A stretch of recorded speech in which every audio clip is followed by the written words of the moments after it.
সবাইকে জানাই স্বাগতম স্বাগতম স্বাগতম সবাইকে জানাই স্বাগতম স্বাগতম স্বাগতম উবাগ্রা লং লেভ উবাগ্রা লং লেভ বিক্রমতা long live PCF long live উবাগ্রা কি উবাগ্রা কি উবাগ্রা কি। আজকে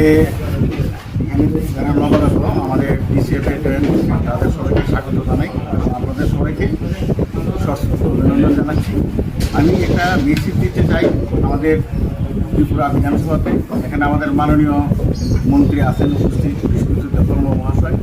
ওনার মাধ্যমে আমার একটা অনুরোধ যে আমাদের এই সিমলা এলাকার যারা বিজেপির নেতৃত্ব রয়েছেন তাদের জন্য কঠোর নিরাপত্তা ব্যবস্থা যাতে ইমিডিয়েট করা হয়, অনুমতি বিলম্বে। এর কারণ গত বেশ কিছুদিন যাবৎ লক্ষ্য করছি মানুষের যে পুঞ্জীবিত খুব গত 8 বছরে এটা এমন একটা জায়গা থেকে পৌঁছেছে, তার একটা স্বরূপ হচ্ছে এটা আমাদের ডিসিএফে বা তীব্রমতায় জয়েন করা, আর আরেকটা স্বরূপ যেটা আমরা কীভাবে দেখুন এটা হয়তো বা খুব দুঃখজনক হইতে পারে। এই জন্য তাদের নিরাপত্তার ব্যবস্থা করা হোক। মানুষের যে ক্ষোভ আছে এটা কোন দিকে কীভাবে প্রকাশ পায় এটা কিন্তু বলা যায় না, কারণ আমরা শান্তি সম্প্রীতি এবং উন্নয়নে বিশ্বাসী। এখানে টিসিএফ এবং তীব্রমতা আর বিশেষ করে সিমনা তো সবসময় একটা শান্তির জায়গা, সবাই জানে। কারণ 2023 নির্বাচনের পরে সারা ত্রিপুরাতে বিভিন্ন জায়গাতে জ্বলছে, আগুন জ্বলছে, কিন্তু আমাদের সিমনাতে এটা সম্ভব হয় ডিউ টু আমাদের মন্ত্রী, আমাদের এমএলএ বিশ্বজিৎ দেববর্মা এবং তীব্রমতা এবং রবীন্দ্র দেববর্মা আমাদের প্রাক্তন এমএলএ।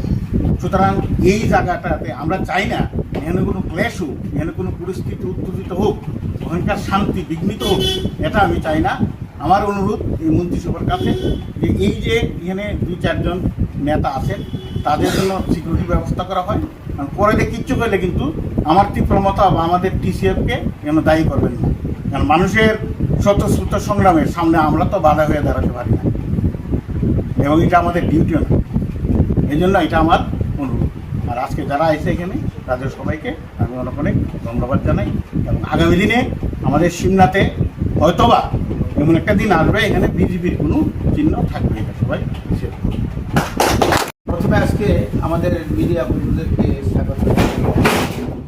এই মুহূর্তে আমাদের যে অনুষ্ঠান, যে সিমলা ব্লক কমিটির উদ্যোগে আজকে হেজামারা সিমলা ব্লক কমিটির হেড অফিসে একটা মিটিং অনুষ্ঠিত হয়।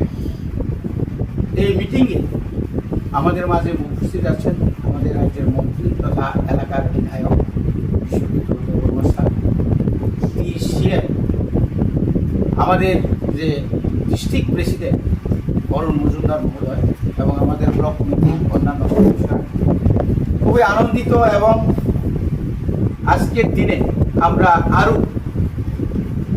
আমরা আরও মনোহর বিশ্বাসের নেতৃত্বে যে 12 ফ্যামিলি এবং 59 ভোটার আজকে ভারতীয় জনতা পার্টি ছেড়ে ওনারা তীব্রমতা এবং টিসিএফের আদর্শে অনুপ্রেরিত হয়ে আজকে আমাদের দলে ওনারা যোগদান করেছেন। আমরা খুবই আনন্দিত এবং আগামী দিনে এই সিমলা এলাকায় আমরা একসঙ্গে টিসিএফ এবং তীব্রমতা একযুগে আগামী বিধানসভা বা আগামী পঞ্চায়েত বা জেলা পরিষদ নির্বাচনে আমরা ঐক্যবদ্ধভাবে আমরা নির্বাচন লড়াই করব।